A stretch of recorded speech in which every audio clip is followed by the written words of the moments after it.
Hello friends, welcome back to my channel. I'm reading today for Sagittarius energy. I'm actually just going to adjust the camera. There we go, that's a little bit better. So I'm reading for Sagittarius energy and it's for the first few months of 2024. So it may make sense now, it may make sense later. Don't force anything to fit if it doesn't fit. It might just not be your message this time. When I'm doing these kind of general public readings, I kind of ask for the most important message to come through that's going to do the most good. So like I say, it's not going to be every single person's message, but if you need it, then it might be. So I just need to say as well, my son is in the room at the moment playing Sims. It's normally my eldest, and as soon as I kind of get my eldest their own PC and get them onto doing their own thing, it's like I'm replaced by my son, so my computer's no longer mine. Okay, so yeah, you might hear some tippy tapping in the background. It's just him enjoying his game. The first thing that I got for you, Sagittarius, was this feeling of, well, it was the song Fire and Flood by Vance. You're the fire and the flood. So it could be that you've got a lot of fire and water in your chart. I had this feeling of like fire in one hand, water in the other. And it took me a second because I'm a bit slow brained today. But the Temperance card in the tarot is Sagittarius energy, and sometimes it's someone with fire in both hands and they're kind of mixing these two fires, but sometimes it's fire and water. This is the way I like to read it, and it's a card about alchemy and mixing two things together to create something new. So I was like, of course, duh, I'm getting fire and water for Sagittarius. That makes a lot of sense. So yeah, it did take me a second to put two and two together. So I ended up listening to meditation sounds with like a beach bonfire because I thought, well, you've got the ocean sounds and the fire sounds. So to kind of like get into the energy. There was something though coming through about with it being two hands. I was thinking, is this two different people? So like I say, it could be something about your own birth chart because we're not just one sign. We're not just Sagittarius, it's we're 12 placements. And also if you do your birth chart, your natal chart, you've got your sun sign placement, which is where the sun was when you were born, which is the one most people tend to be familiar with. But you've also got like where the moon was when you were born, Mars was, Venus was.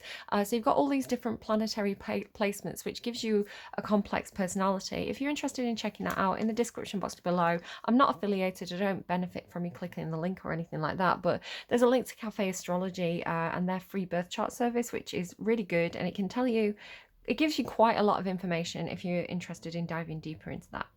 So like I say, this could be somebody who's like, Sagittarius sun, but they've got, Cancer moon. I'm actually getting kind of Cancer Mars energy, whether this is you or somebody that you're dealing with, or, Scorpio Venus placement. So it could be that, if you look at the balance of your natal chart, it could be predominantly fire and water.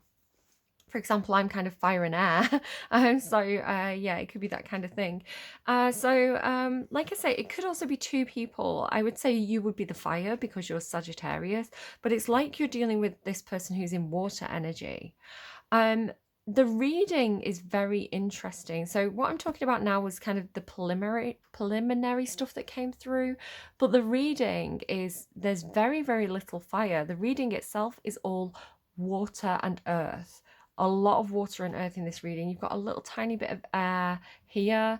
I don't think any fire. You could argue this earth card's fire. Now I know that Capricorn pushes into your reading quite a lot. It's like Capricorn's always like tapping their foot impatient, like trying to, waiting for their reading. So I do tend to find quite strongly that I get this kind of interplay between Sagittarius and Capricorn. No, I was already getting this, and then you start with kind of like Queen of Earth, Dust Devil. So the Queen of Pentacles is Capricorn. The Devil card in the tarot would be Capricorn. You get the Queen of Pentacles again here. So two Queens of Pentacles. And then just all on this row, it's a very Capricorn row. It ends with a goat. Goats are symbolic of Capricorn. So either you're dealing with a Capricorn or somebody with a very strong earth placement, because you also have two pages of Pentacles. Now that could be any, for me, that could be any earth sign. You've also got this earth card here. So huge amount of earth, page of Pentacles, that's the page of earth, right? Earth card, Queen of Pentacles, Queen of Pentacles. So this could be definitely somebody with strong Capricorn placements. It could be, for example, I'm a Libra, but I've got Sagittarius Mars, I've got Capricorn Lilith, Capricorn South Node. So it could be something like that where it's something going on with your own chart and you're utilizing different energies. You've also got some big time Scorpio energy in the middle. You've got High Priestess, and underneath here you'll see the King of Water. So yeah, big strong energy for big energy for earth signs, particularly Capricorn. Big energy for Scorpio, and did I mention something else? Yeah, strong Scorpio, strong earth signs. So this again could be people you're dealing with, aspects of your own chart. Now, going back to the initial things that were coming through before I pulled any cards, I was getting this idea of like two people. If it's not somebody who's kind of I would say if we're talking like sun signs, if you're kind of the person in Sagittarius energy, then you would be fire. So you're dealing with this person who's they're coming through as water energy. It could be three people. You have got the Three of Pentacles here, so a water sign, a fire sign, and an earth sign. Like these. Or it could be, again, going back to fire and water, it felt like maybe Mars sign placements, because it had this combustible feeling. I kind of had this idea of like something being combustible. And Mars is about what fires you up, kind of what makes you angry, you know, what makes you kind of fly off the handle, and then what you do when you're angry. So I was kind of thinking, maybe that's something like that. It's like, you know, two people who get quite angry with each other and it's not compatible, it's combustible. So I kind of started Googling kind of fire and water and, you know, combustion, like combustion engines. And I found this quote that said, fire and water are mutually destructive. Because water puts out a fire, but fire can also evaporate water. So it said they were mutually destructive. But then I also found this thing that was talking about how because water is already, because you know like how fire burns things up and it creates this combustion, it said the reason why water is not combustible is because it's already gone through a combustion process in order to become water. It's like the oxygen and the hydrogen have already combusted to turn into water, so it's not doubly combustible. I don't know what that means. I don't know if there's something about you know, a fire sign who's getting quite angry, or somebody with fire placements. It doesn't have to be you. It could be somebody that you're dealing with who's very fiery. They're getting quite angry perhaps. And then a water sign who's kind of, you know, a bit calmer, a bit harder to rile up. I don't know. In my experience, especially Mars Cancer placements, they are highly combustible, but make of that what you will. I also saw 1243 on the timestamp. That was kind of, it was 1243. And when I see numbers out of order, like they should be consecutive, but they're not. 1243. It's got this kind of like 2 steps forward, 2 steps back energy, where maybe you feel like you're making progress, but then you have to retrace your steps a bit and then keep going. But progress is being made. It's just got this kind of two-stepping quality, or like the need to retrace your steps in something. If somebody has a Mars in Sagittarius placement, I was getting this thing about focused fire or controlled fire. So it looked to me a little bit like because I have fire in my hand, right? It was kind of like, you know, fire can spread, fire can rage, fire can be out of control, but you can, it was looking to me like the ball became smaller and almost shot out like a laser in a very, very focused point. So it's talking about harnessing your energy, whatever your Mars placement is, because it could be a big thing about Mars placements. Wherever you've got that fire in your chart, right, and whatever you're trying to do, don't worry about placements. Whatever you're putting your energy into, I want to say there's a message about kind of not being uncontrolled with this. So if you're angry, it's like, don't just be wild and uncontrolled, or if you're trying to get something done, don't have a scattered approach, but really, really focus your attention. It's almost like streamline your attention, right, onto a targeted task. Now, the funny thing is as well, I was also seeing lighthouses. You know how like a lighthouse has the fire, the light inside it, and then kind of like the lens and a beam. And it's like you know, it's kind of like that beam moves around. It's like a focused focused flame, you know.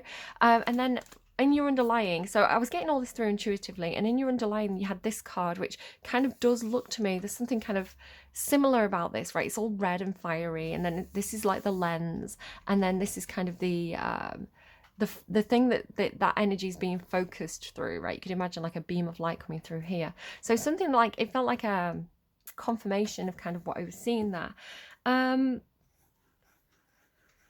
The Queen of Pentacles. Now, it did come out with the Queen of Swords. Whoever this Queen of Pentacles is for you. Now, this could be an aspect of yourself. It could be somebody that you're dealing with. The Queen of Pentacles tends to indicate somebody who's either kind of in mother energy or a mothering energy. So, you know, perhaps someone who is... It can also be like a wife or a business partner. You know, she's normally partnered with the Queen of Earth, the King of Earth, sorry. So yeah, she can indicate somebody who's very responsible, very good at practical things. She's normally very, very good with money, and it doesn't have to be a she either. It could be she, he, they. I'm going to say she with it being the Queen of Pentacles.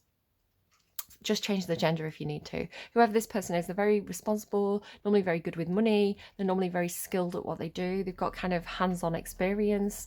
So yeah, good kind of practical knowledge. A very grounded, earthy, reliable, consistent person.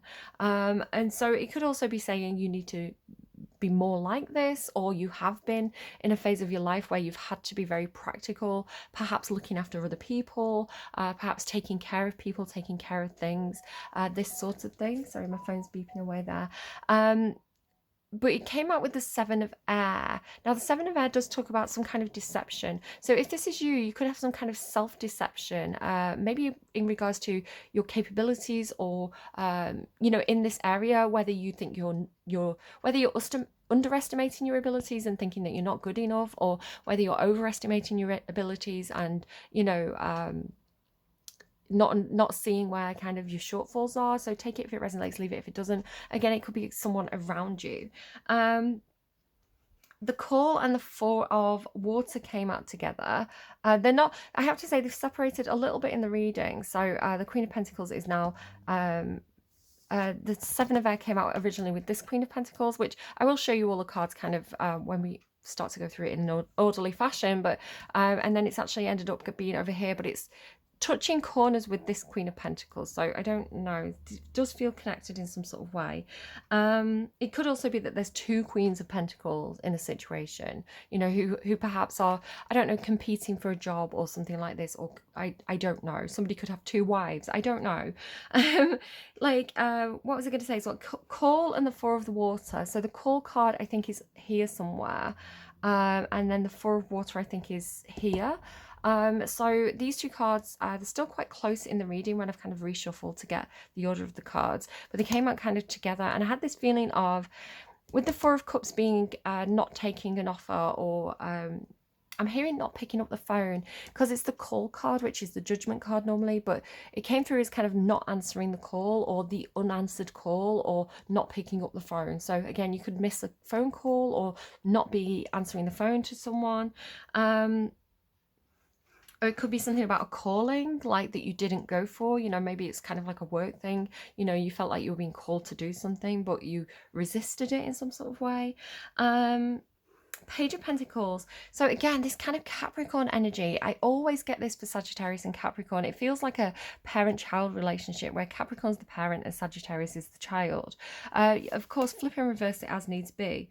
But I had this kind of parent-teacher thing, right? Because your reading actually does start with benefactor, grace and generosity. And I was thinking, that feels like the Capricorn. And then it's almost like as confirmation, the next card that came out was the Queen of Earth, right? So normally, again, the Queen of Earth is in a position where, you know, she's quite comfortable.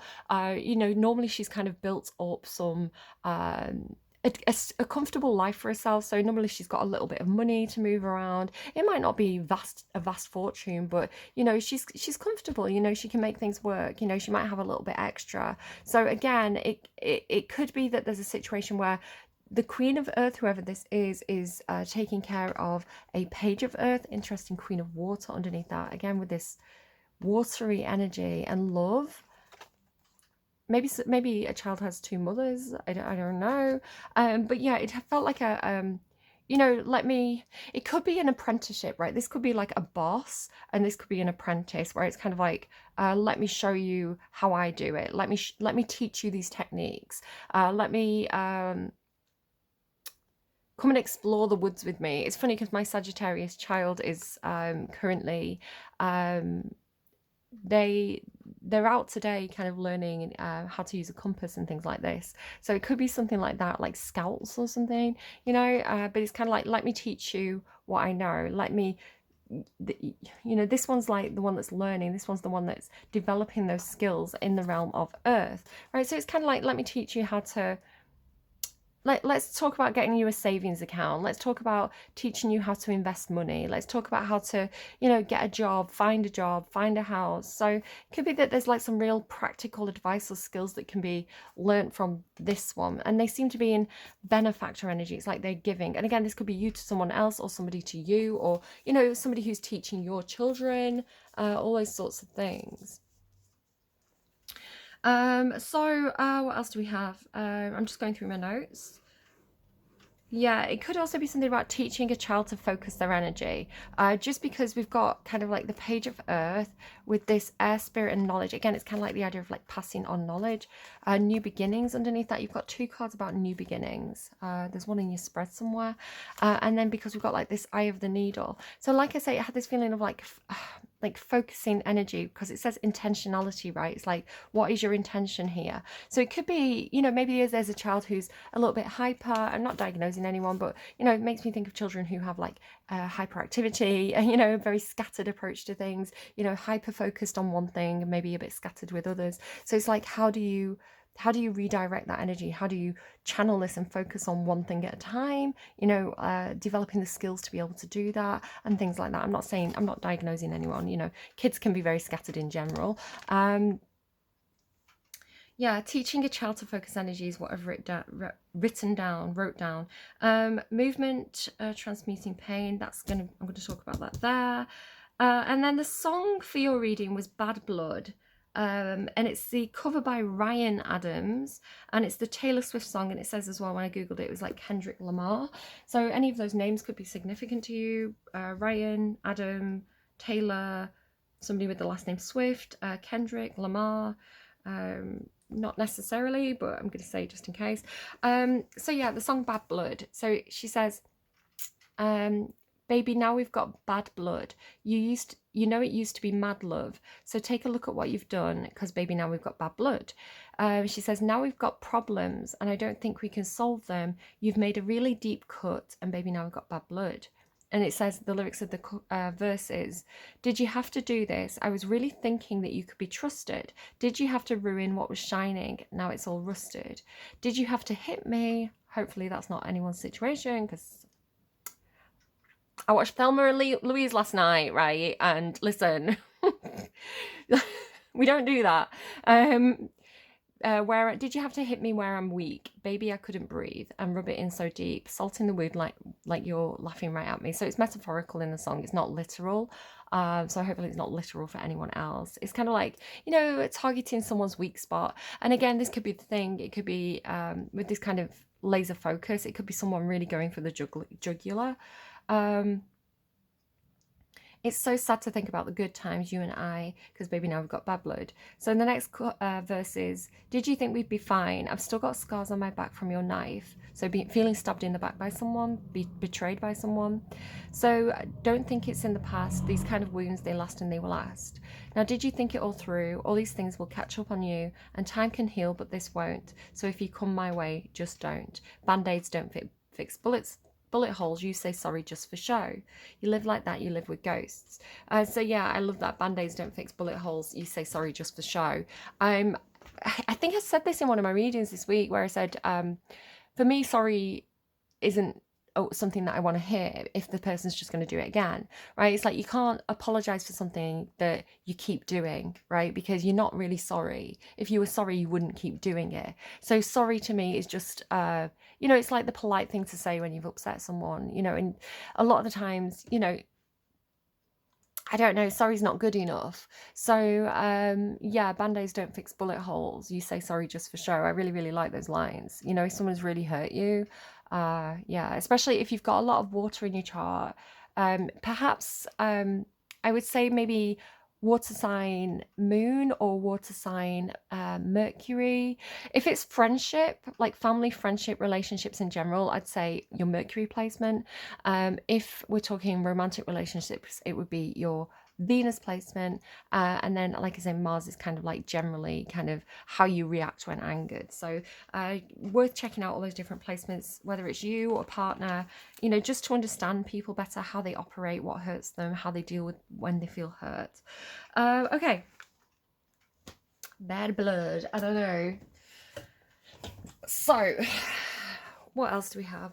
From my own deck, you've got, I'll bring it a bit closer so you can see, you've got the rose and the star and the laurel tree. The rose on the underline, the rose can talk about development, self-development. It's kind of like the ever unfurling rose, right? Peeling back the layers, discovering more and more about yourself. It can also indicate romance. Obviously, rose is a symbolic of a flower that you might give if you're feeling romantic to someone.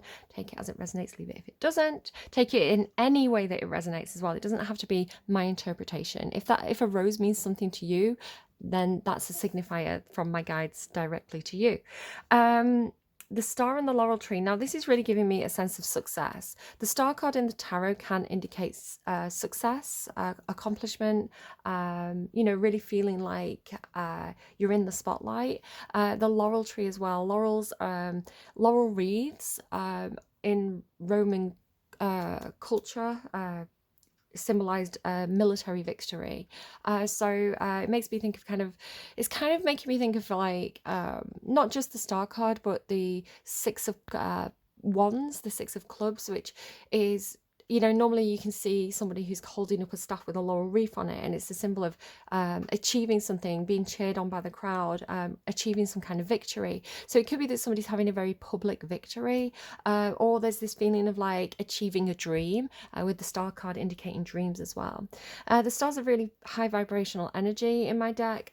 It does talk about the funny thing is as well, I talk about Starman being one of my guides, and when this energy comes in, it's quite Aquarian, and it comes in with a lot of like physics and technology when it comes in. I do have a Starman card, but I associate the star with that energy, and so it's funny that I started Googling how combustion engines work. It's very much what comes through when that Starman guide is close. Laurel tree though, the laurel trees for me can indicate abuse of power, especially towards females. Because of the myth of Apollo and Daphne.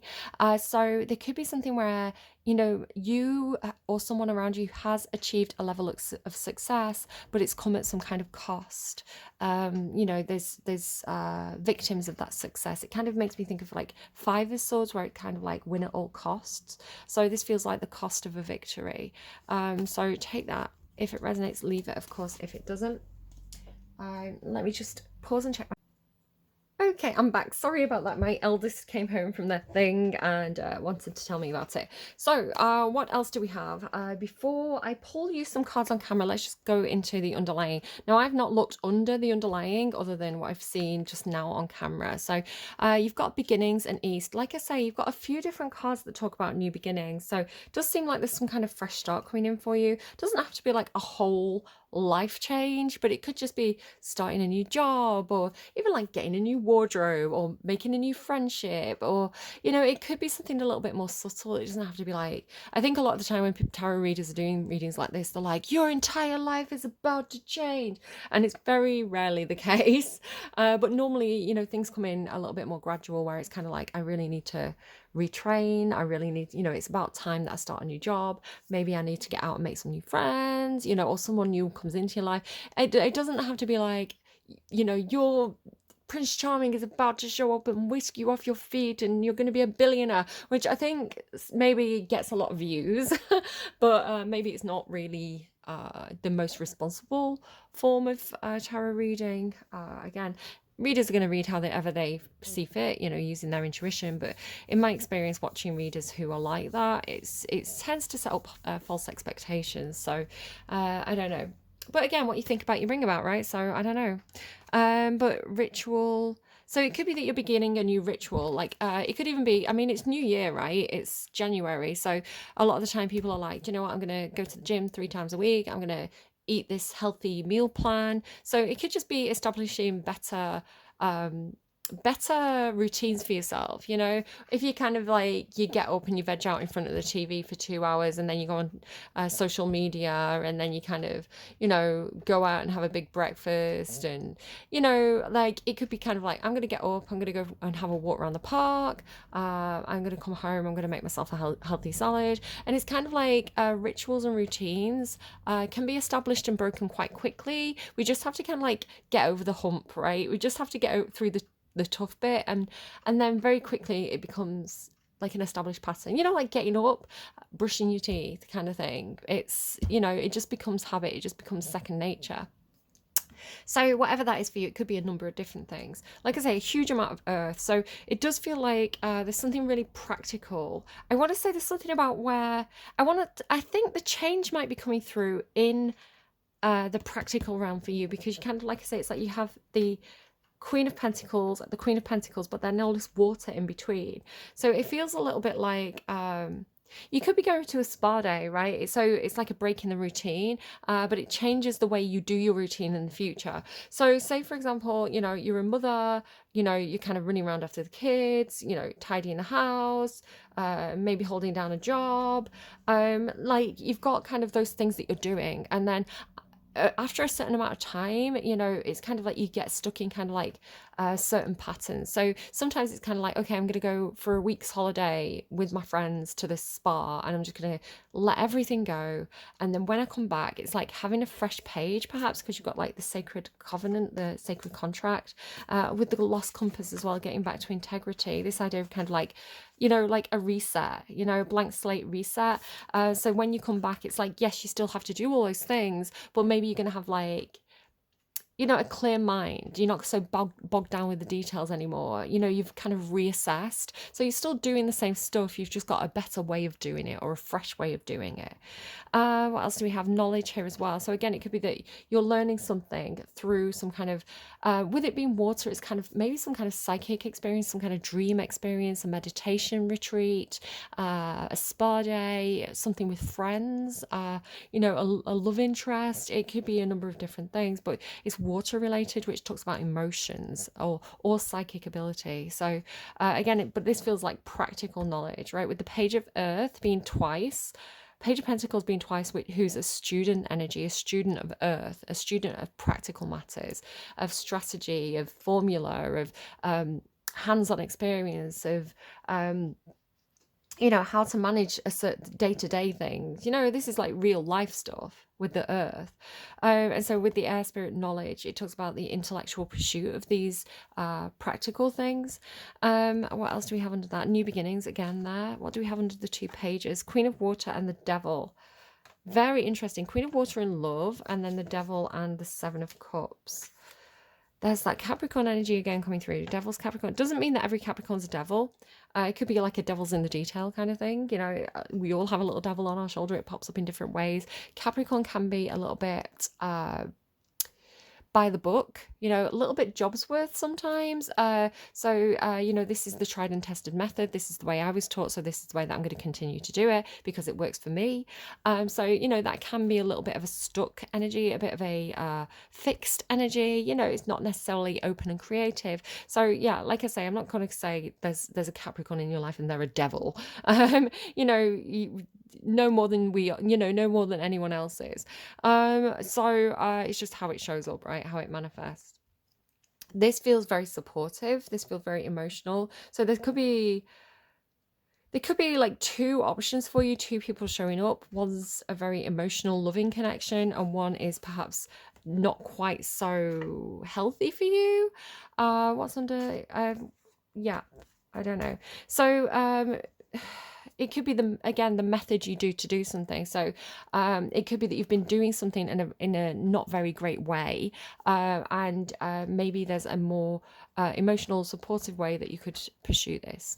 I have the needle. There's something going on here as well about like threading the needle, right? It's kind of like air, spirit, knowledge. It's kind of like almost like she has to go through something quite narrow, you know? So the reason why I'm seeing this here as well is because the Page of Pentacles, the octopus, funnily enough, octopuses can sometimes symbolize Capricorn energy for me as well. Like I say, Capricorn's all over this reading. So yeah, somebody could be like Sagittarius, Sun, Capricorn, Moon, you know, something like that. But it's this thing about kind of, you know how an octopus can kind of get through really small spaces, really tight spaces. They kind of have this way of kind of like squeezing their body through small gaps. So you might have seen kind of how they hide inside bottles and things like this. They can get through that really narrow bottle and kind of cram their body inside this thing. So there's something about that, right? The ability to you know, he's going to put like one tentacle through first and then kind of like slither through that narrow window in some sort of way. Yeah, I don't know, make of that what you will. You've got the devil here and the dust devil here, so I don't know. It's making me think a little bit. Again, there's a bit of a D&D, Dungeons and Dragons theme to this reading, just because I've been really into it recently and I thought it was a fun kind of hook to pin the reading on, to, you know, to bring to the table. Dust Devil is a spell. So maybe you've been playing Baldur's Gate, I don't know. Dust Devil's a spell where you get a tiny bit of dust and it creates something that resembles a dust devil. I know because I have this spell. I've been playing Dungeons and Dragons. And you can move this bludgeoning kind of spirit around the room, and if it goes over something like sand or dust or you know, light gravel, anything that's like easily picked up, it picks it up and kind of gets bigger and more powerful. So yeah, one thing about it though is that it can go through very, very small spaces. It can kind of get through small gaps, you know. So say there was like a lock, you could kind of put the dust devil through the keyhole. I don't know if that's relevant in any sort of way, but I'm going to mention it because it's here. I'm just going to pause while I move these cards because it's a bit cumbersome, and then we'll pull cards on camera. Like I say, just thinking about that there again when I'm kind of putting the cards away, it could be that what you're learning or what you're teaching someone, so what you're either learning from someone or teaching to someone, is how to get a lot done in a narrow space of time. It's like a small window, right? A small window of time or opportunity. So again, it's this idea of like focusing your efforts to get a lot done in a small window.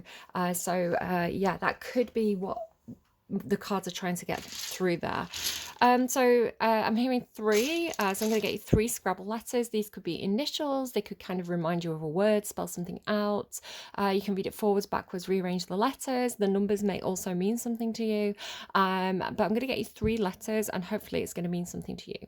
And however I interpret it, that's not the right interpretation, right? It's like whatever, it's kind of a direct message again from my guides to you. So use your own initiative to understand what this is. Again, I can't see what I'm getting out here, so O,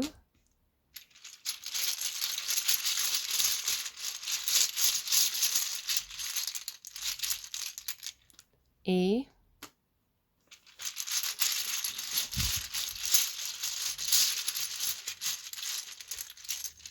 O, O-E-O, make of that what you will. Ooh, ee, ooh, I think someone had like one of those silly songs, like someone had the Witch Doctor. Ooh, ee, ooh, I don't know, that's what I was getting. And it's 111. So again, take that if it resonates, leave it if it doesn't. You know, maybe it means something to you, maybe it'll mean something to you within the week, you know, if it doesn't mean anything now. Take it as it resonates. What else do we have here? So I'm going to get you 4 words I'm hearing. I'm seeing a seagull. Seagulls can be about boys who want to have fun. It's kind of like, let's go on a beach holiday. Let's blow off some steam. At least that's what they kind of mean to me. Not necessarily good energy. It can be a little bit destructive. You know, kind of like unsupervised, you know, looking to have a good time, not have any responsibilities. So again, there could be somebody around you who's a little bit like that. Be careful of younger males. If you're an older female and you've got quite a lot of money and a younger male shows up, just because when I was thinking about that, that kind of like, we just want to have fun. And I was thinking it's not really a big part of the reading. It could be a side message. Brad Pitt in Thelma and Louise flashed up, and he was a little bit younger than Gina Davis, but in that film he kind of like sleeps with her and then robs her. So again, it could be like, be wary of, if you're watching this, and I mean, whatever sign you are, right, you could be a Sagittarius dealing with a Sagittarius. If you're somebody who's got a little bit of wealth, or you know, a little bit something worth having, and you know, a younger male comes sniffing around, maybe quite attractive, they could be very here today, gone tomorrow, like Knight of Wands energy,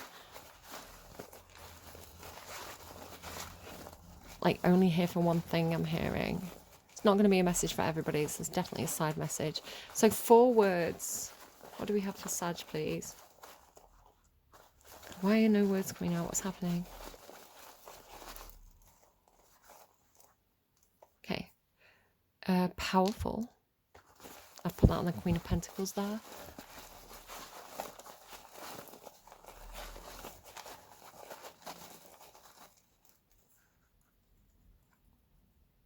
Hour. 2 more. Get an hour, like the time, like an hour, a minute, a second, like powerful hour.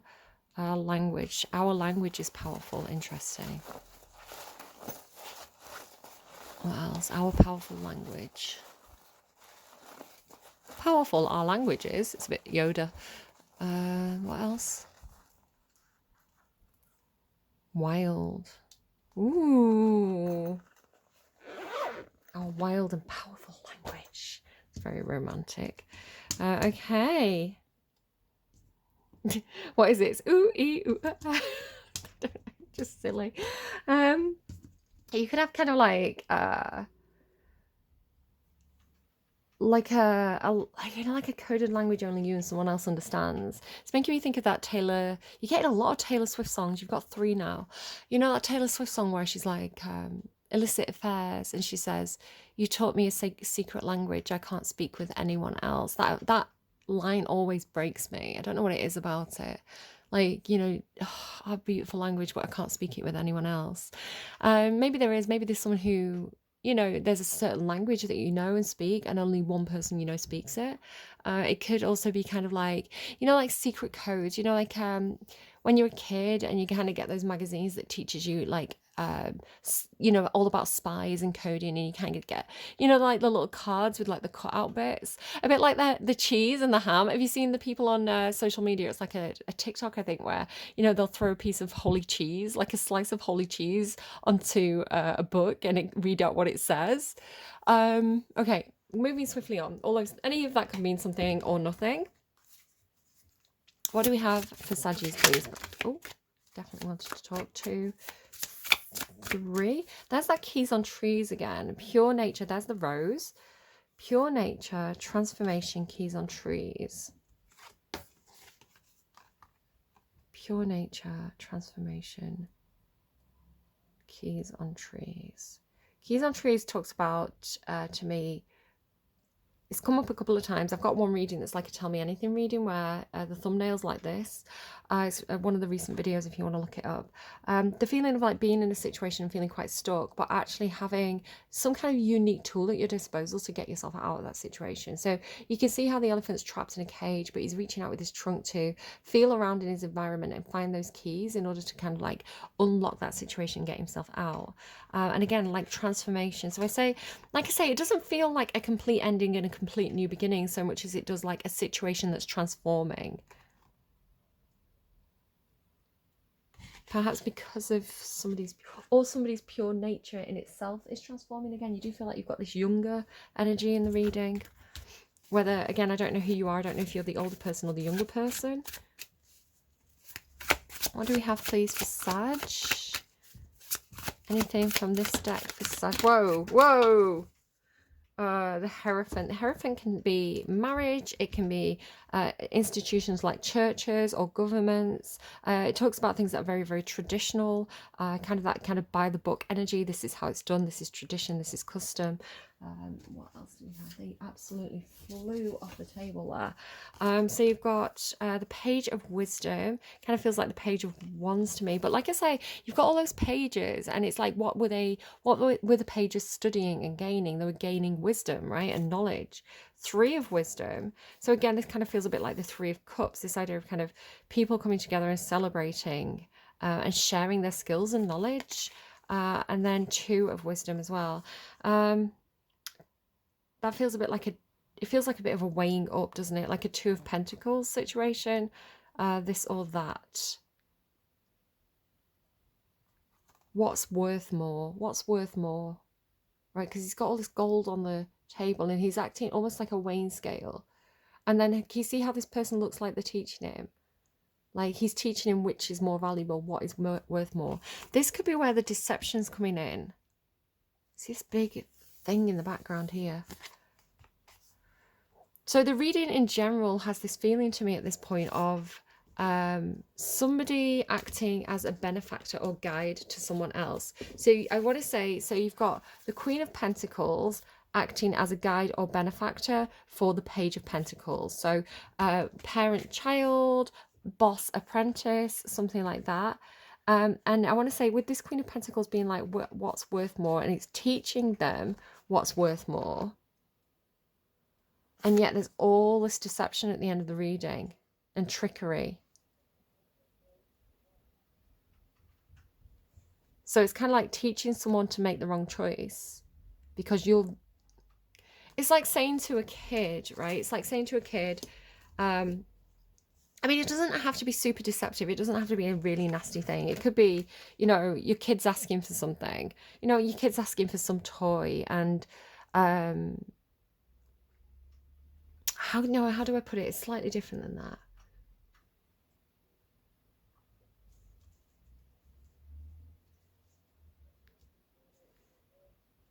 It's sort of like going...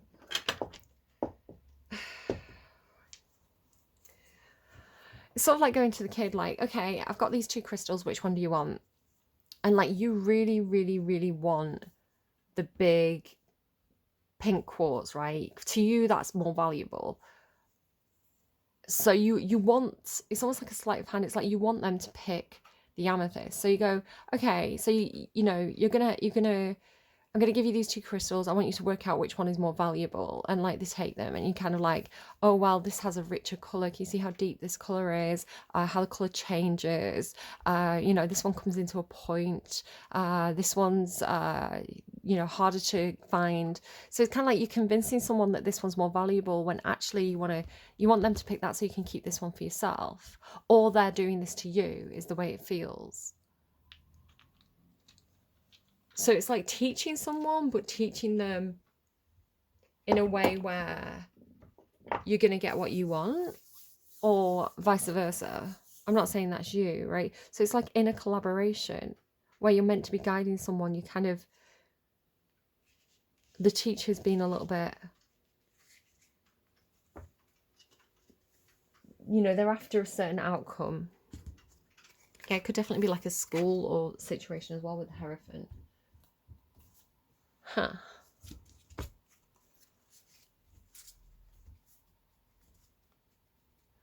Okay, what else do we have, please?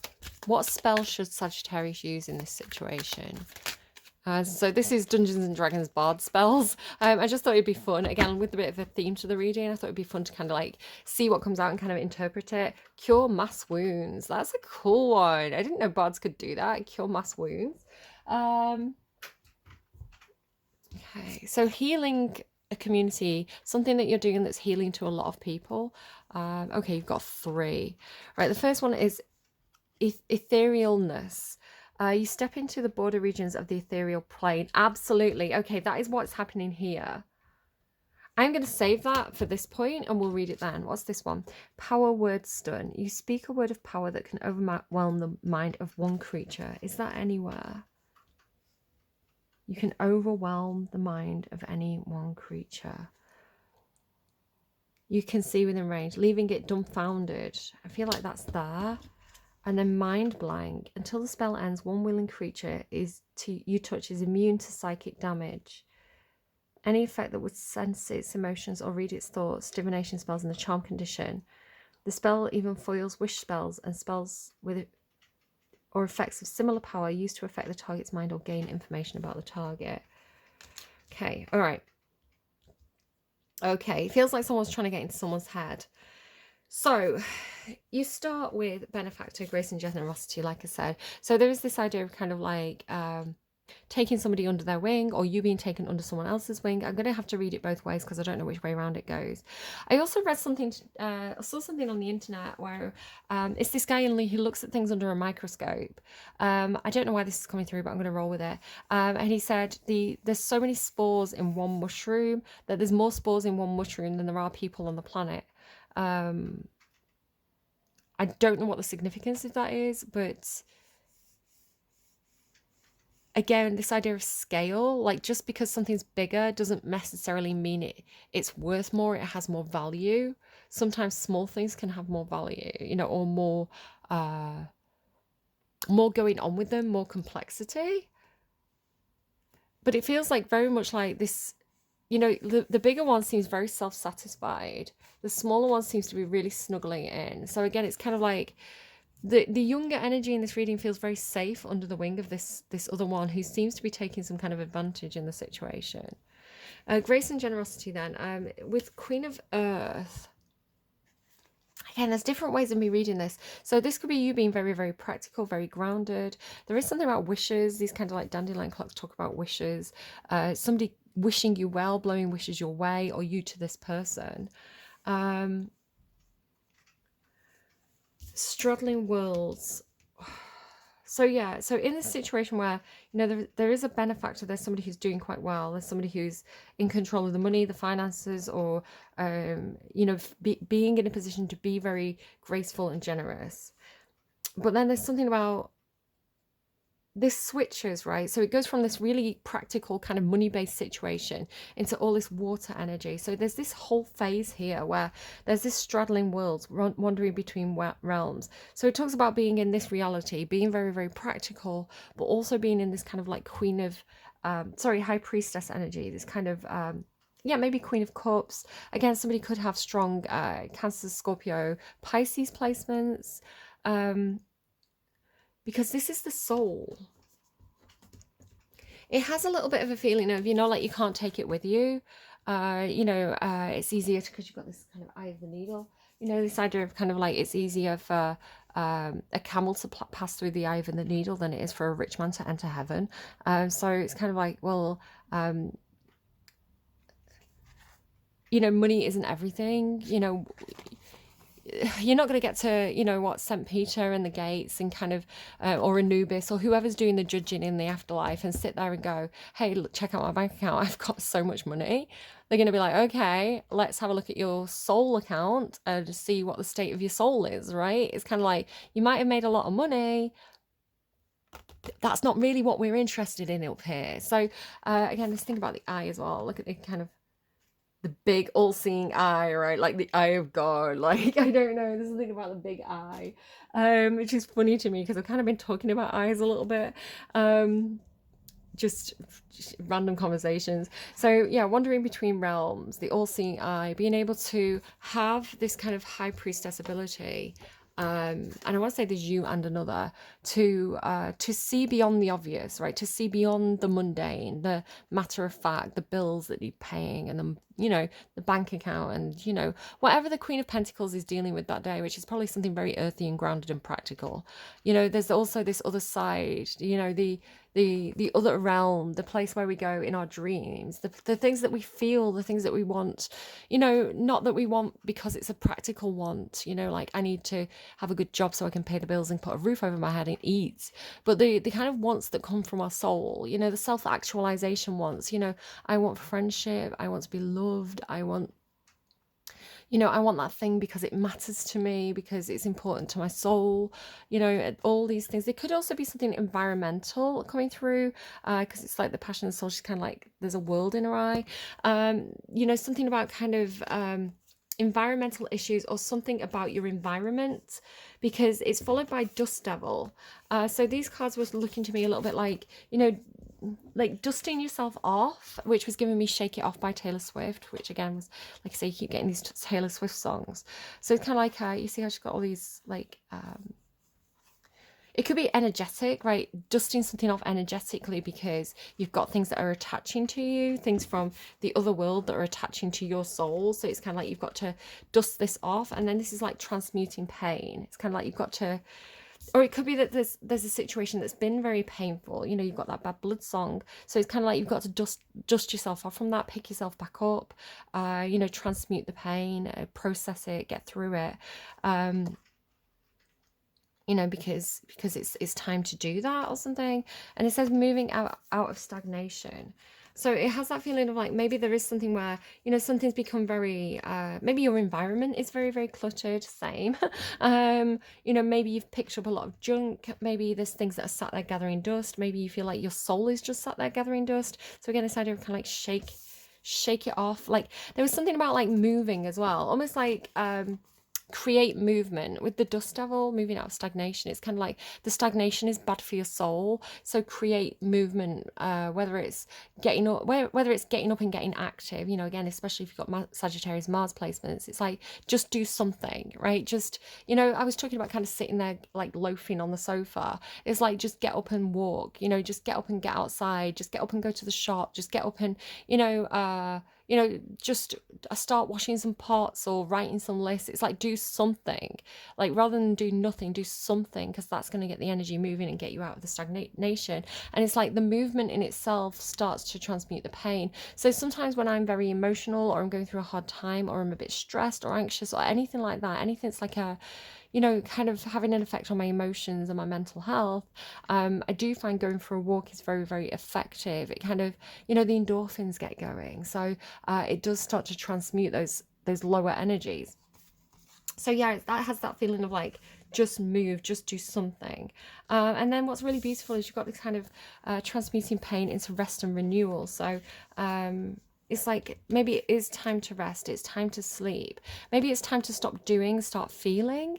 So again, if you've been very busy, if you've been in Queen of Pentacles energy, you kind of, you know, it's kind of like take a rest day, you know, take a day off, spend the day in bed, because that part of your mind that needs to access, you know, its creative potential needs a moment to do its thing. It's sort of like, you know, when you're very, very busy, you know, a lot gets done in your sleep. You know, sleep's really important because your body's very busy. Even though it's relaxing and sleeping, you know, it's kind of turning short-term memories into long-term memories, or it's kind of, you know, repairing your body, or it's like a lot of maintenance and kind of like background tasks are done when you're sleeping. So yeah, you've got, like I say, it's kind of like this transmuting pain. It kind of like, it's like almost like the fetal position. I'm getting patted on my back as I'm saying this. And rest and renewal, it's like go to a place, and this is why I'm saying maybe like a spa day, or a certain kind of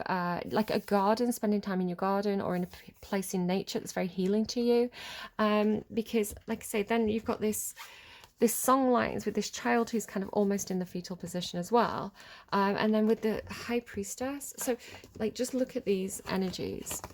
So like the soul with the High Priestess and the Orca, it has this feeling of like, you know, when you put your face in water and you blink a few times and open your eyes, and it's like you're looking underwater. It's like you're looking in a different realm. You know, it's kind of this feeling of like, you know, you see how like the whales are kind of coming through. The whale is symbolic of a very, very spiritual creature for me. I talk about the star whale sometimes and its ability to pass between realms, but its need to kind of come up for air, right? It needs to be in both realms. So it's like almost like your soul is pushing into a different space. So it's kind of like slipping from the waking world into the dream world, perhaps. But also, you know, when you take your time to be still, to rest. It's funny because you've got this kind of movement and rest thing going on at this point in the reading. You know, it's like that's when you can hear the songs, right? You can hear maybe the songs of your ancestors, or you know, your ancestors whispering to you, like the voice in your ear while you sleep.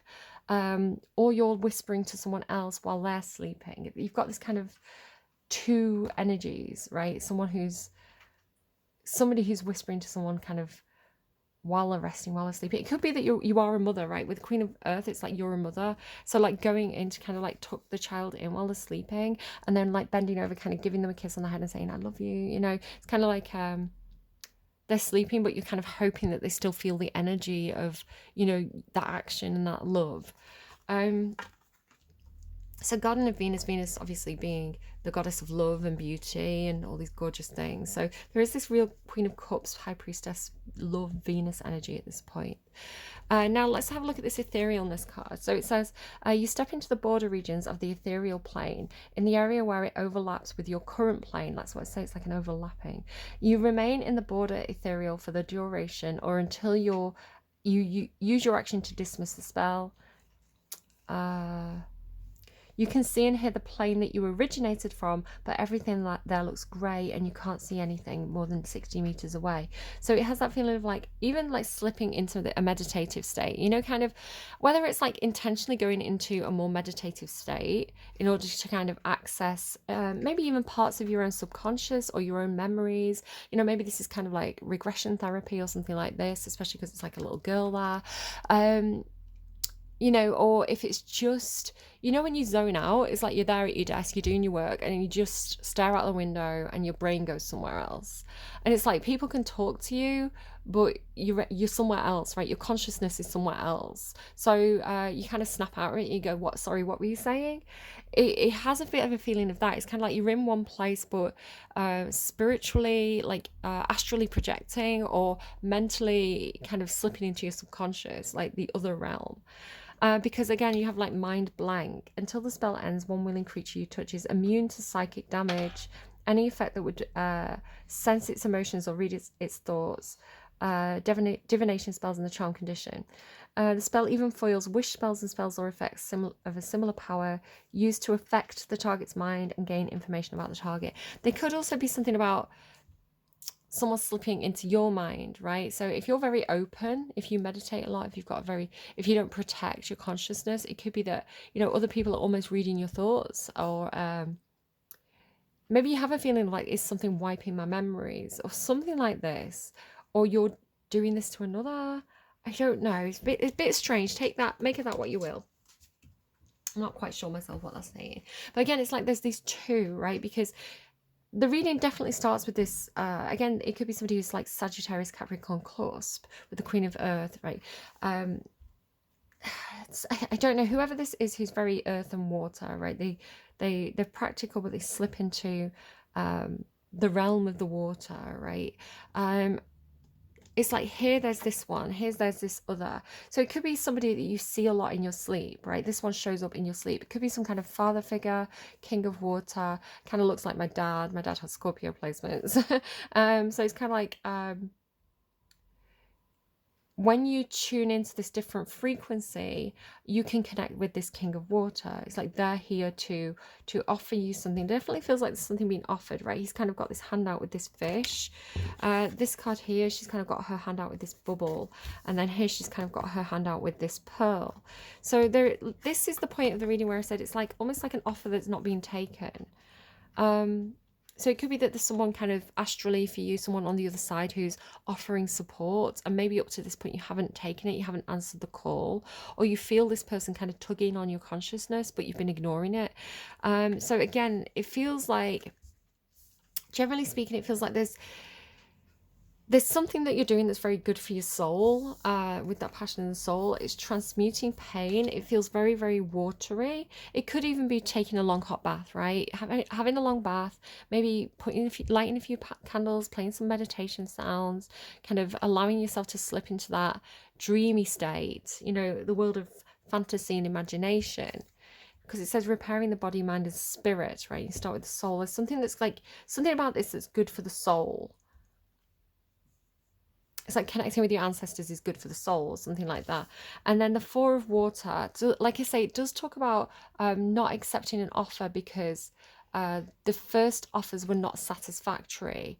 But today is feeling a little bit like, because you've got all this like rest and renewal, like look at all these energies, right? Transmuting pain, rest and renewal, repairing the body, mind and spirit. But it's very, very watery, like all this water here in the center of the reading, like she's literally in a bath.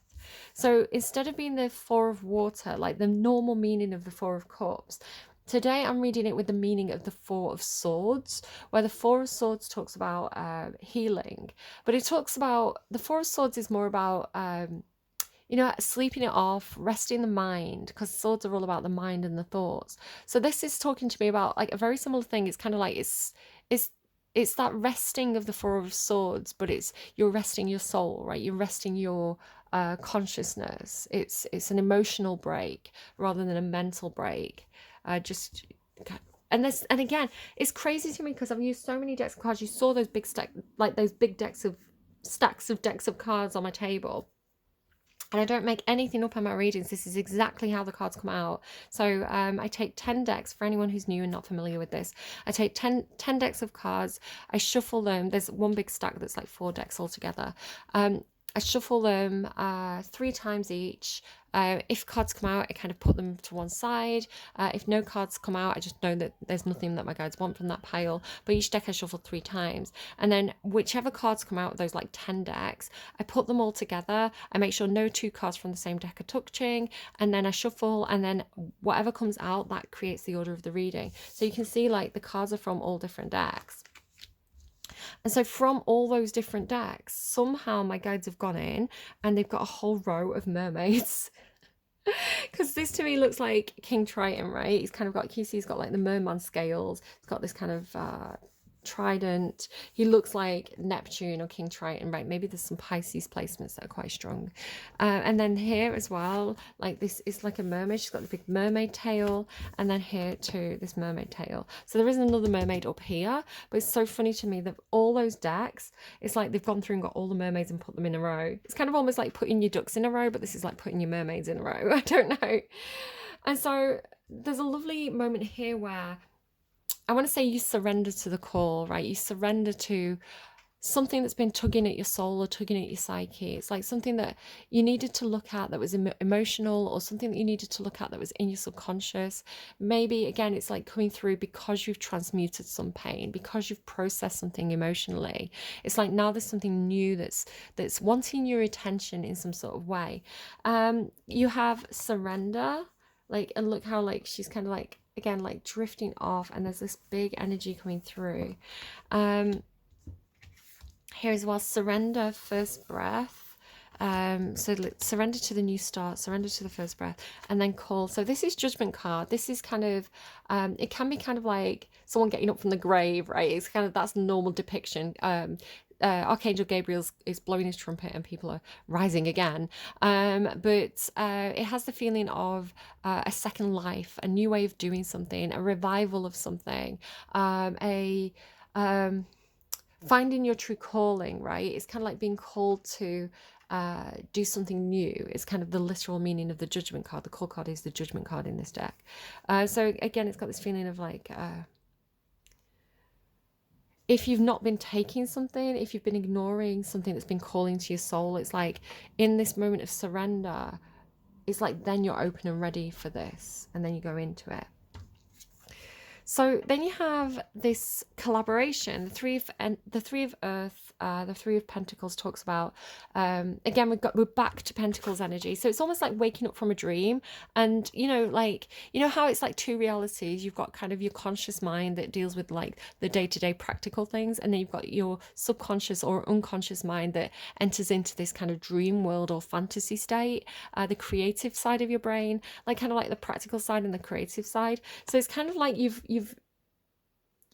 started off with the Queen of Pentacles, doing the practical things. You went to or had some kind of unconscious experience, or something like this, with all this water in the middle, and then, excuse me, my tummy's rumbling, it is time for me to eat, and then kind of like waking up and kind of being like, right, let's get back to work. because like Three of Earth and the Queen of Pentacles, so this is the Three of Pentacles, Queen of Pentacles, so it's the person who is maybe the boss in charge of a group project, or the person who's in charge of, you know, organizing the home or something like that, but there's other people involved with the Three of Pentacles. It doesn't have to be three people specifically, but it has this kind of like all hands on deck or group project feel to it. So normally the meaning of the Three of Pentacles is you have somebody who is normally the person who's like the boss, the person in charge of the money, the person in charge of, you know, the practical organization of things, the supervisor. Then you have someone who's like the creative, you know, the person who's like the designer, the creative, you know, they put in the, you know, they're making things look beautiful. And then you tend to have someone who's, you know, the worker, the hands-on person in terms of the person putting it all together, you know, doing the actual work, the laborer. So again, it doesn't have to be those three specific roles, but it does talk about how different people are coming to the table to get something done, and they're bringing their own unique skills and perspective to the task. So yeah, and like I say, back to this Queen of Pentacles energy, but it could be a different Queen of Pentacles. It could be the same Queen of Pentacles. It could be a different Queen of Pentacles. So again, it could be something like a change in leadership or a change in the way that you do these kind of practical things. It's like you've changed because you've had some kind of soul renewal experience. And then with this Hearth card, this card also talks to me about Capricorn. I think it came out in their readings quite a lot for a while. It's almost like I'm seeing it as like something new coming in through the chimney, almost a bit like you know, like Harry Potter, the owl comes down the chimney, just because you've got that eye of the needle energy, or can you see how like all these flames are coming through? So it's like there's something warm coming into your environment. There's something that's an environment that's very, very comforting and warm, and like a new burst of energy coming into that in some sort of way. And then the funny thing is as well, you've got the Three of, I want to say it's like you're bringing emotions to a situation, because like I say, you've got the Three of Earth, right? So it's kind of like waking up from this. It could be that you've had some kind of epiphany in the night. You know, sometimes like you have these dreams and they're so real and they're so profound. They have a real impact on you, and you wake up and you feel very different, right? And it's giving you a real new perspective. Like sometimes it's kind of like, you know, you can speak to someone in a dream and you wake up and you're like, wow, that's very different now. I'm actually just going to stop and restart, guys. Sorry, I've gone over the 40-minute mark. So it's just the way my phone works. It's easier if it starts to get a little bit out of sync with the audio if I go over 40 minutes. So if I stop and restart the recording, it's like starting from scratch again, which again, it's funny that I'm talking about this in this reading where it's like you're starting from scratch again. So like I say, like you've got this Three of Pentacles, which again is like the practical thing, right? It's like showing up at work. So there must be lots of films like this where it's kind of like, you know, you're the boss of a workplace and you're very practical and you're like, let's get things done. Let's, what do we have to do today? Let's be very organized. Let's be very efficient. Let's use our time effectively. Let's focus. And then having almost like a Scrooge moment where it's kind of like you're visited by the ghosts of your ancestors in the night, you know, and then waking up and being like, Cratchit, go and get a big massive chicken. I don't remember what he says. So because it's like there's a transformation of the situation. So with it being like the Three of Earth into the Three of Water, and you've got all this earth and water business coming through, it's kind of like instead of doing things for financial reasons or for practical reasons or because this is the way it's done, which is very, very fixed, it's like the situation transforms into this, you know, what was taught by the mermaid, right? It's like the mermaid, like now, instead of doing it this way, we're going to do it this way. We're going to take an emotional approach. We're going to trust our feelings in this situation. We're going to trust our instincts in this situation, rather than doing things because like that's the way the book says it's done. It's kind of like we're going to bring in a more human touch, right? And more interpersonal touch. So it could be like this situation, because the Three of Water, like the Three of Earth is like practical, but the Three of Water is more like a celebration, a get together, you know, people who are vibing well, in a, like there's good feelings in this situation, right? They're not there for work reasons. They're there because they enjoy the experience. You know, there's it can talk about friendship groups and things like this. So it's like instead of doing it because we have to do it, we're going to do it because we want to do it. And then again, there's something about like, you know, the tail being stone and then going into this mermaid. It's like much more fluid, perhaps. It's much more there's flexible. There's more flexibility in the situation. But then, like I say, you have this weird thing about dark matter and secrets and mystery. Can you see how she's got like the butterfly over her mouth? It's like, I can't talk about this. I can't talk about this transformation. I can't talk about this new beginning, or I can't, I don't have the words. Perhaps it's the kind of thing of like, you've had an experience that's so emotionally profound, you know, uh, like subconsciously or psychically. It's like in this realm, you know, there just aren't the words to explain that, right? I can't, how can I explain what I've seen when what I've seen is so fantastical? But because it's here with, it's kind of bordered with mystery and dark matter, which is a bit of a darker card for me. The Seven of Air, which talks about deception. It's like this one's got her mouth sealed, this one's got this kind of eye mask on, and then after that as well is the mischief card, the puka card, which again gives me Capricorn because it's a goat. So it's kind of like, but he's speaking, right? So he is speaking. Can you see everything coming out of his mouth? So I don't know what that is. It's kind of like, don't let someone speak for you, or don't talk for someone else. Like, people speak up for themselves, or don't misrepresent other people, because again, it's like there's deception, trickery, mischief and trickery. It's like, don't twist people's words, don't intentionally misinterpret what people are saying, don't intentionally misrepresent what people are saying. Something like that. Because again, you've got power word stun. You speak a word of power that can overwhelm the mind of one creature that you can see within its range, leaving it dumbfounded. Because again, it's like, I can't speak. The stun target must make a constitution saving throw.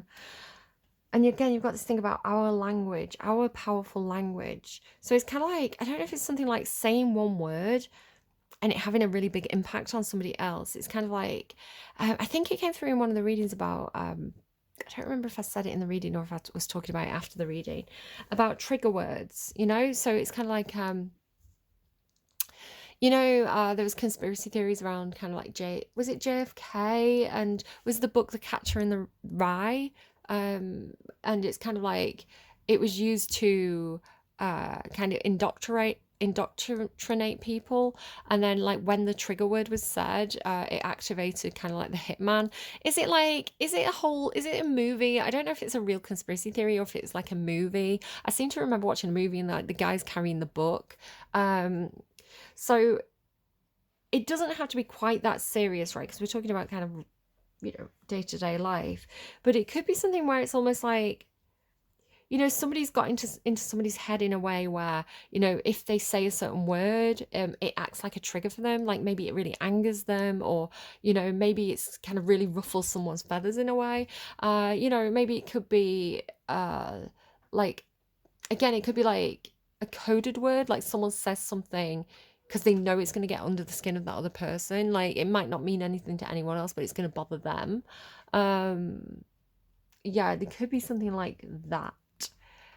Again, that doesn't necessarily mean it's, I'm getting a bad feeling from it. I think just because of the nature of it, because it's all this kind of like trickery, devil energy, right? And again, poor Capricorns, they get a bad rap when it comes to tarot cards. But whatever's happening,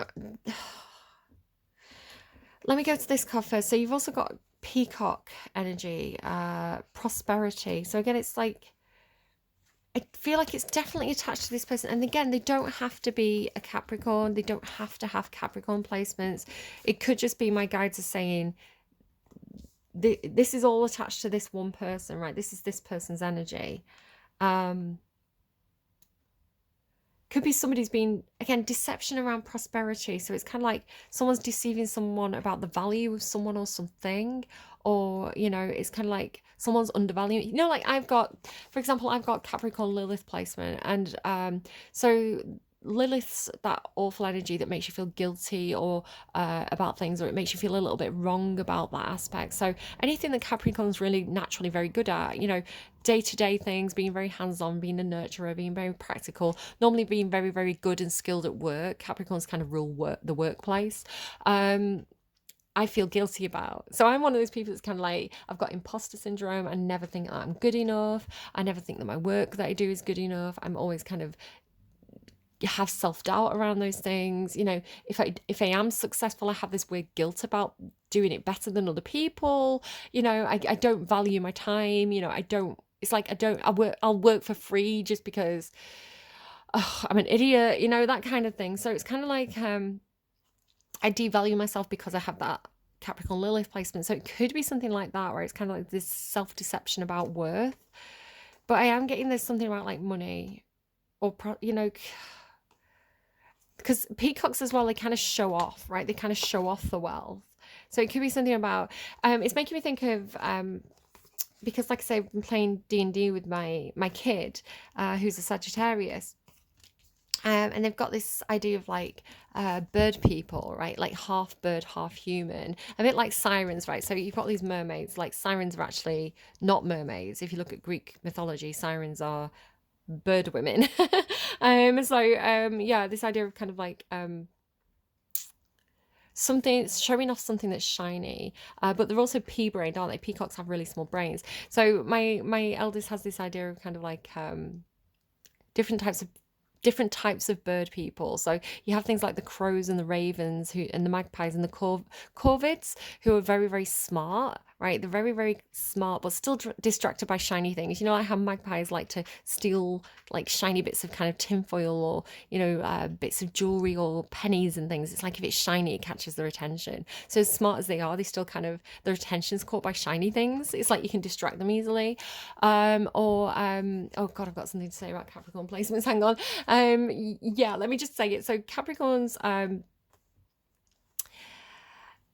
can have a kind of sense of style. Again, it depends on the full chart, right? It depends on the full placements. Generally speaking, Capricorns have a tendency towards things that are shiny and tacky, especially in like clothing. So examples of this, if you think of like, and I love her, I'm not saying anything bad about her, but I like Dolly Parton. She's kind of got this over the top, gaudy kind of like diva sense of style, right? Think when you think Capricorn, think diva. It's like you know, sparkly dress. It's like rhinestones, or making me think of Rhinestone Cowboy, or you know, a lot of glitter, or sequins. Another example is Elvis. If you think of that sequin jumpsuit, I think it's David Bowie Capricorn with Aquarius moon. I always get this mixed up. I don't know if he's Aquarius with Capricorn moon, or Capricorn with Aquarius moon, but again, he's kind of like got the face glitter on. So you know, Capricorn's tendency to get distracted by something shiny but not necessarily valuable. Again, look at your own placements and see where you've got Capricorn in your chart and what that tells you about yourself. Again, Capricorn Mars placement is very motivated by money and work. So I've got a friend in work, absolutely lovely guy, and he's very much like, I need to do it for the money, right? I need to do it for, and he's got a real sense of, I think Virgo Mars placements have this as well, where there's a real sense of loyalty to the workplace, right? There's a real sense of, I want to do this thing right. I want to follow the rules. I want to be valued by the workplace. I want to be, you know, a contributing member of this. So, you know, he really likes to do things well. You know, he's got those good values in the workplace. So, yeah, I don't know if that's anything to anyone. Again, it depends on where these energies are in your chart, like how they show up. Yeah, like I say, my eldest, she's got this thing about like the birds and like easily distracted by shiny things. So, but not something that's necessarily value. It's kind of like costume jewelry. I'm wondering what I've done with my, I was just looking around for my crown. I've got like a costume jewelry crown. It was really cheap off Amazon, but I feel like a princess in it. And again, sometimes worth is about how it makes you feel, right? Beauty's in the eye of the beholder. You know, worth is really only what you're prepared to pay for it. You know, it doesn't have to be worth the same amount to you as it is to someone else. We all have different needs. And so, my eldest was talking about you know, the royal family of these birds. She wants them to be peacocks, and the idea being that they're very, very showy. You know, they're very fine, they're very showy, but very distracted by shiny things and have no sense of real value. Yeah, I don't know, there could be something again around that. Now, the scary bit of the reading is kind of, it's making me think of Libra's reading, where Libra's reading, right, was like death, end of the world. I was like, okay. at the end of your reading, you do have something going on where you've got the Midgard serpent. Basically, the myth of this is the Midgard serpent holds its tail in his mouth, and if he circles the world with his tail in his mouth, and if he lets go of his own tail, then the world ends, right? It's like the apocalypse starts when the Midgard serpent lets go of its own tail. Libra had this, you have this, and again, this idea of like your tail in your mouth, this idea of like not speaking and then speaking. It's like saying the word that instigates the end of the world is the way that feels. Now, I don't think it has to be quite so apocalyptic as it sounds, but you do have the 4 horsemen here, or like, I don't know how many's here. 1, 2, 3, 4. The 5 horsemen. I don't know. There's an extra one. It's been a while. It's been a while since the Bible was written. They picked up a new member of the crew. And again, if you've been playing Dungeons and Dragons, this might be, you know, the big bad that you have to go in, you know, stop. You know, 4 minutes to save the world, I think somebody had. Was that Libra? I feel like it was Libra. Somebody else might have had an apocalyptic reading. But it has this feeling of, like, with motion air, it's like, when you speak the word, when this thing is set in motion, look at 22, 44 as well, next to each other. When you speak the word, when this thing is set in motion, it's like that's when the end begins, right? It's like the beginning of the end. So there's something with mirror, which again, this idea of like speaking the word into a mirror, it makes me think a little bit of like, what's that B film? Do you remember? No, it's like Beetlejuice. You don't say his name. You're not meant to say it into a mirror because then like the bee man comes. My son doesn't know. He's not into horror movies, are you? I thought you might know from like weird lore, like, you know, like internet memes and creepypastas and things. I can't remember the name of it. It's probably a good thing, to be honest, because I said it 2 times the other day to my eldest child. Yeah, it's like mirror and fetch. I don't know. Maybe that's the word. Maybe the word is fetch. But the fetch as like a monster, because it's from the Dark and Dangerous deck. Deep, Dark and Dangerous. And it does actually say this is one of the dangerous ones. It has the feeling of a doppelganger. It's like they say that, don't they? Like when you meet your doppelganger, it's a sign that you're going to die. So I'm not actually saying that this is going to happen to anybody. But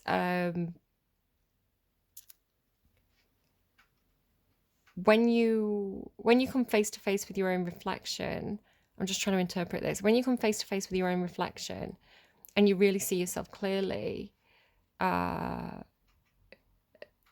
there's an end to a situation and there's kind of no going back from it. Like there's a transformation that's going to take place, because it's kind of like sometimes when you see, it's making me think of Scorpio's reading. So especially if you're kind of Scorpio Sagittarius cusp, you might want to check that one out. And again, I'm not saying this is like every single Scorpio out there. It just felt like there was a person, whether they were Scorpio or another sign, that was really, really going through something very toxic and they were projecting onto somebody else. So it had the feeling of kind of like, you know, when someone really sees their own bullshit clearly, and they come face to face with who they truly are and how they've truly been acting, and they really see themselves clearly for a second. Because I think sometimes we can get so wrapped up in what's happening that we get carried away by it, and we don't see how our own behavior is impacting people or where that behavior is coming from, like what the root of it is. So it's like having a moment of epiphany and clarity where we really see ourselves clearly and we go, oh, well, now that I see it,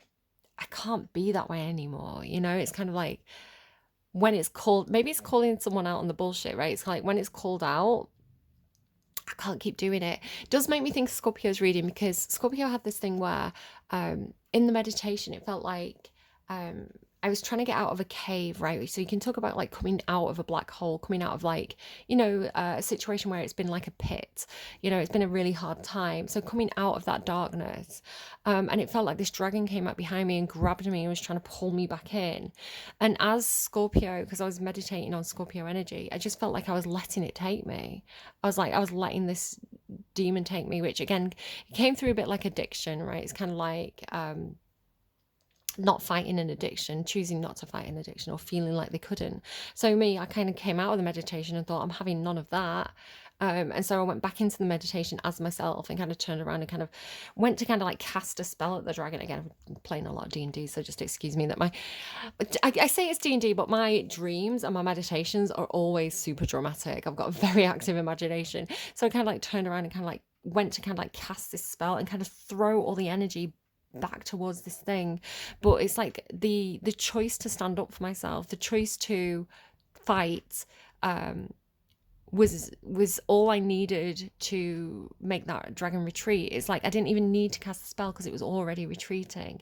So it's something about claiming your power back or standing up for yourself that ends a situation that could have been quite toxic. So that you could interpret it that way as well. So yeah, I don't know. It's like the end of the world as you know it, right? It's like things aren't going to be the same again, because it's like you can't put the genie back in the bottle. You know, once it's out, you know, like Pandora's box, once it's out, it's out. You can't put it back in. Sort of like it's funny because I was talking about, so I get intuitive messages all the time in a reading. It's something like you know, the octopus being inside the bottle. It's like once it comes out and it's had some growth, maybe it can't quite get back in the bottle because it's grown too big for it. I don't know. I don't know. I don't know how to interpret it. Hopefully it's making some sense to you guys. It's getting a bit dark now. It's getting a bit later in the day. So I am going to close the reading out here. But before I do, I want to get you one more song. So that Bad Blood song, it says 1989, so that could be a significant date for somebody. Maybe someone was born then, maybe something happened then. Okay, what do we have for Sagittarius, please? Can we get some clarity or advice? Showed me how I fell in love. Some Madison Beer song. You showed me how to do exactly what you do. Oh my God, didn't I say that? Queen of Pentacles, Page of Pentacles. You showed me how to do exactly what you do, how I fell in love with you. You walk into a room and people fall for you, how I want to be like you. It's true, I'm going to be like you. Oh, doesn't that have the feeling of, oh, it's so fetch. It has the feeling of like Mean Girls or something, where it's kind of like someone's taking over somebody else's life. Like they want to be that person. It's like they don't want to just be inspired by that person or be like that person. It's like, I want to take your whole life. So there's definitely horror movies like that, isn't there, where it's like the girl steals the girl's girlfriend. She starts dressing up like her, and then she dyes her hair the same color, and then she steals the boyfriend, and then she starts, you know, getting in with the person's parents. And like, you know, it's like, I don't want my own life. I don't want a life that's similar to, I want your life. Oh, it's creepy. How I want to be like you. I'm going to be like you. Everybody laughs at all the things you say. It makes me want to cry whenever you're away. The way you drive a car with all the windows down. They always say your name even when you're not around. Seasons only change. It's always been the same. You showed me how to do exactly what you do. It's such a good song. You showed me how to do exactly what you do. I really like Madison Beer. I think she had a bit of a hard time with it, actually. Like, a lot of people didn't like her because I think they were a bit jealous of her. She's very beautiful, and you know, she just seems like a really nice person as well. And I'm like, she doesn't deserve half the hate that's been thrown at her. She's just a young girl who likes singing and, you know, doing a thing.